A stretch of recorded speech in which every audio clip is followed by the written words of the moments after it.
What's up, you invincible king? No amount of coffee can sustain us. We are kings. We are lions. And we are heading toward fourth quarter. This is the AMZ Secrets Show and your host, David Aladdin.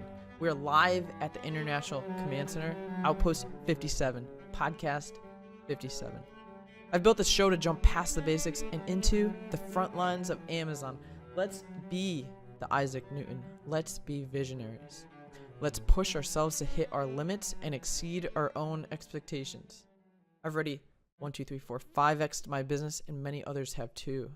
Today's sponsor is amzsecrets.com VIP platform, which comes with Keyword King, War Room, which connects right into Keyword King, Product Hunter, and a big announcement coming soon.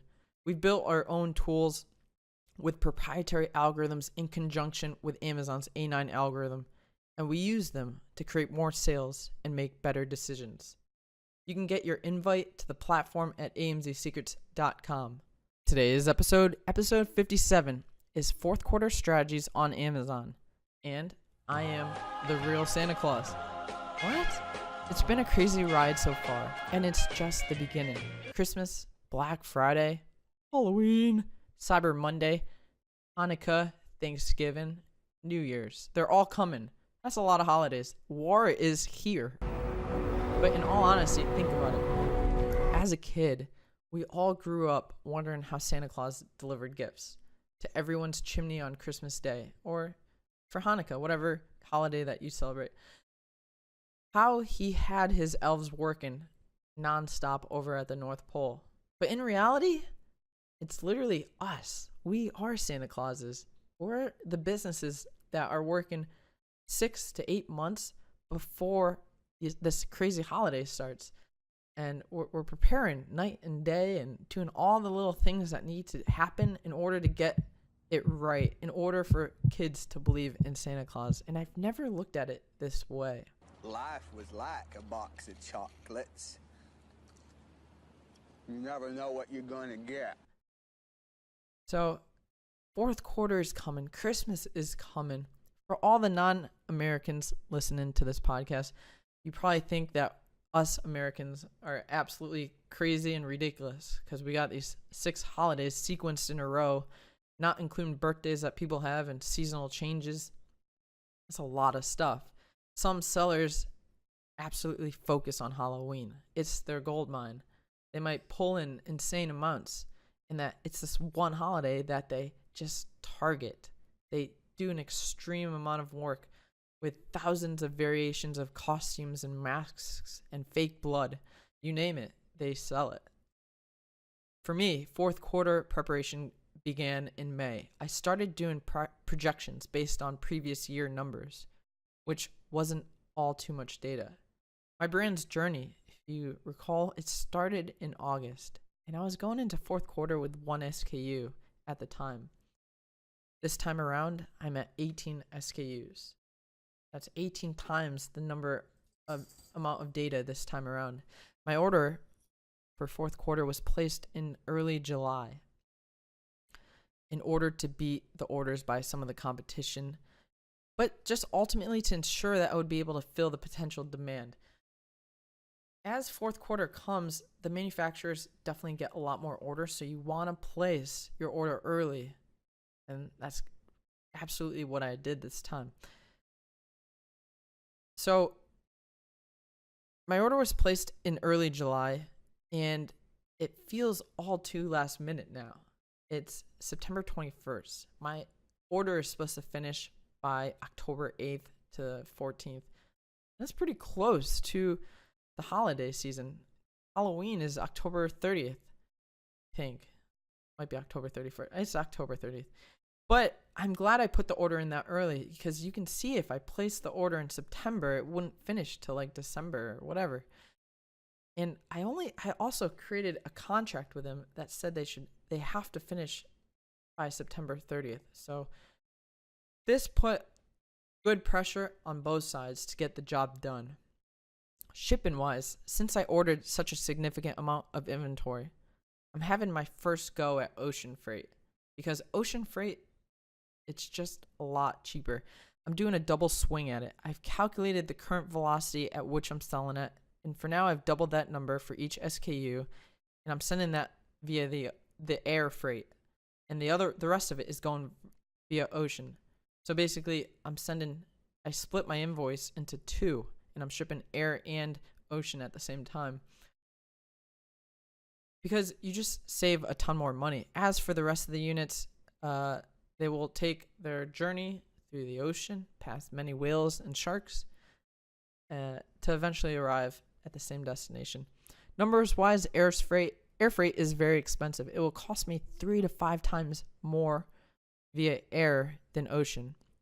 And I give my ocean freight an allowable 12 weeks to travel across the ocean. It only takes approximately 23 days to travel across the ocean, but it arrives at a local warehouse, which takes time. It takes time to get off the boat. It takes time to load the boat, and there's a lot of delays that could happen. So give yourself 12 weeks.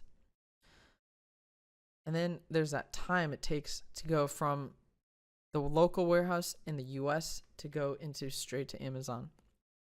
The golden nugget here is I've noticed that my business is in a transition phase. I need some units via air to support the demand. I spend more to go by air because if I run out of stock, I lose my marketing costs, my PPC costs, and my BSR. And then also customers are not getting their presents for Christmas. But in part of the transition, I'm starting to send via ocean. It's a longer term game, which requires a significant amount of capital to perfect. Roughly speaking, it only costs $3,000 to go from China to Amazon with a 20-foot container. And that includes all the costs that pertain to ocean, from freight forwarding to the origin manifest charges, the fuel fee charges for delivery and pickup, the chassis fee, the pickup and delivery fee, the handling fee, the pure pass fee, the import customs clearance fee, the insurance fee. Whew. And because it's FOB, freight on board, the cost to get from the manufacturing to the ocean docks is covered by the manufacturing. So that's an important fact to know. When I first started out, FOB just confused the heck out of me. I was like, what the heck is FOB? And manufacturers expect that you know what that is. It's that cost for the manufacturer to take your goods and deliver it to the shipping warehouse, to the boats on the dock. And so that can save you a lot of money if it's FOB. Whew, so that's just $3,000, and that's your shipping costs. The significant amount of capital comes into play with ocean freight because it's what I like to call as working goods. Let's say your ocean freight shipment that is within, not including the fee, is $40,000. And that $40,000 now sits for 12 weeks without selling or doing anything. And then you have another $40,000 in manufacturing because while it's sitting, you're going to need more units once those units go for sale. And it also takes time to create those units. So you have another $40,000 being manufactured at the same time. And then lastly, you have about $40,000 in actual inventory inside of Amazon or a fulfillment center. And this is all to keep that vicious cycle of staying in stock work well. It's crazy, guys. This is why physical product businesses are so expensive to be in. For just one SKU or just one product to be fully in stock that sells at a very fast volume and to be supplied properly end to finish can cost $120,000. What? A lot of you guys are thinking, okay, it doesn't cost me $120,000 to stay in stock. But it does cost $120,000 to stay in stock if you're sending by ocean and keeping your prices as low as possible and doing these efficiencies in your business to save you money and generate that profit. And this is just an example of a complete logistics chain for one product. Eventually, I wanted to have every shipment to be via ocean shipping. There is massive cost savings to be done here. And it comes out to be $3 to $5 per unit of profit that I'm missing out on. Okay, enough of the shipping talk. After all, shipping is just one part of being Santa Claus. In terms of prepping for fourth quarter, I'm experimenting with a lot of new cool strategies. In this podcast, we're just going to talk about one briefly. I've just recently got 5 influencers on board as an additional way to market my products. The way I filtered my influencers is I've made sure that they have at least 100,000 uniques come into their websites, because you got to assume that all 100,000 uniques per month are not going to be just visiting that one article that they create for you, or that they have 100,000 subscribers on YouTube. And this helps when they publish a YouTube video. Part of those subscribers get a notification to view that new YouTube video, which is a product that is going to be about you, which is a video that's going to be about your product. And that could literally cause some initial fast sales. And if that video goes viral, some of these influencers create viral videos. It's using other people's time to do work for you. And then, so I spent about $500 total for 5 different influencers. I paid them $100 to $150. And I also sent them the product for free. So that's about, $5.95 to ship the product, or $10 to ship a heavy unit. And so they've all gotten free units. So 5 times 10, let's say $50 for shipping. And then whatever the cost of units, probably, $100 there. Plus the 500. So it's about $600 total to get 5 influencers on board to create 5 different videos or 5 different articles. But they all do this all on their own. And it's kind of cool. Like, they're spending their time, energy, expertise, and using their audience to promote your goods. So I think it could be very worth it, or it could be a waste of money. We'll have to see, and I'll follow up soon on that. The other good thing about having them create a post on their website is backlinks from various high quality websites will improve your brand's page rank in Google's eyes. The better your page rank, the better chance your articles will rank in Google. This is a long-term play, and it works really well.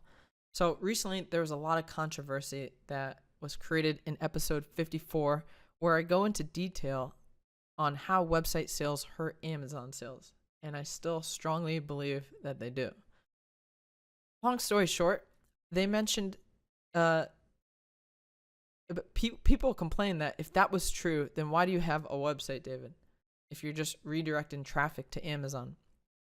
So as it turns out, my website strategy is starting to become extremely effective.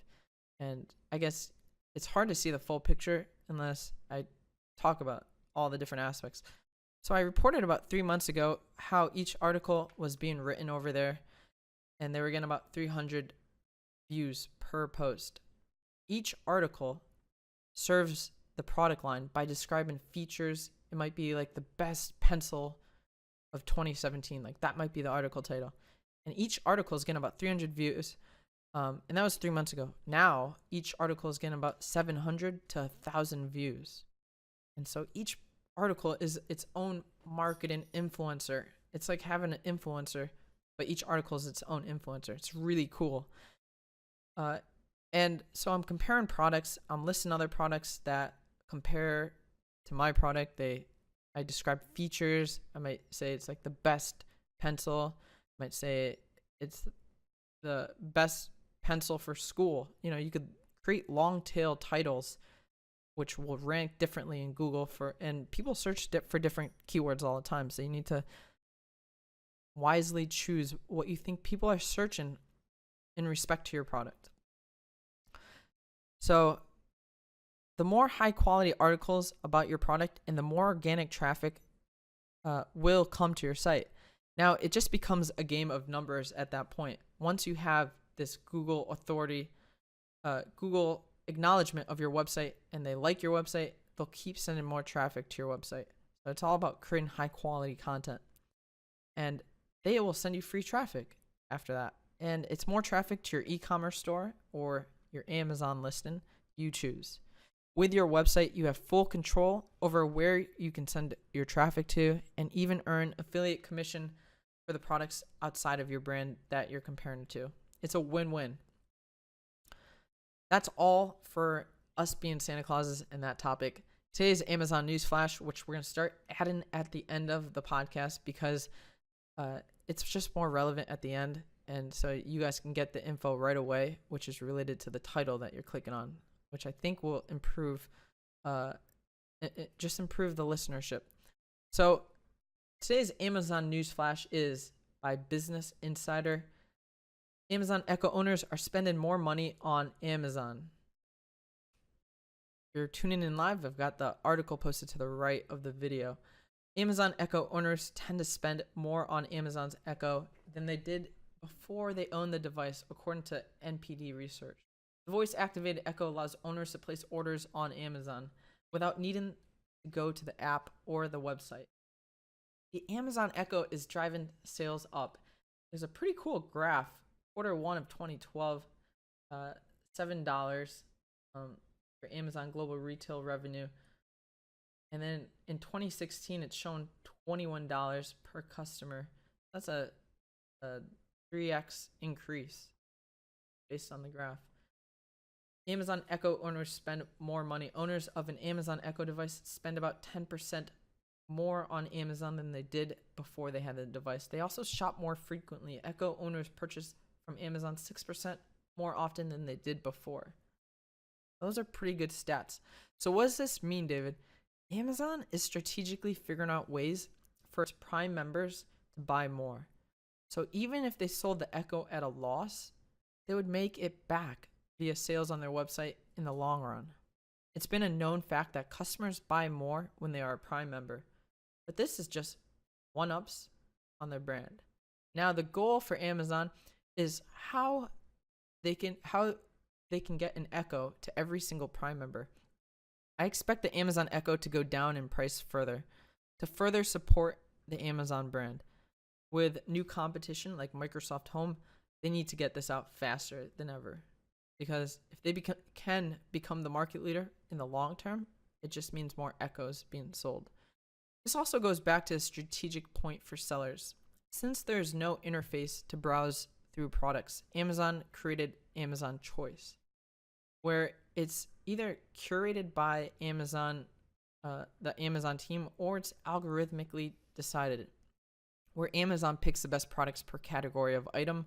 So when users request it via Echo, it's the Amazon Choice. And if you can get to that Amazon Choice, then you're pretty much a dominant leader in your category. Cue the dog noise. So, for example, let's say Alexa, please order me a pencil. I believe the Amazon Choice will order that pencil that is the Amazon Choice. We need to be the Amazon Choice, and that's by creating the most superior products of their kind. David Aladdin, out. I hope you guys loved the podcast as I did. Be sure to join our Facebook Mastermind secret group at amzsecrets.com/FB. It would help tremendously. Also, if you could leave a quick review on iTunes. Every question has an answer for Amazon, and finding the right one is critical to your success. amzsecrets.com does this, and it does it all for free. So why not? See you guys all there. This podcast has been directed by David Aladdin, a global king in logistics, strategy, and secrets. David Aladdin, out.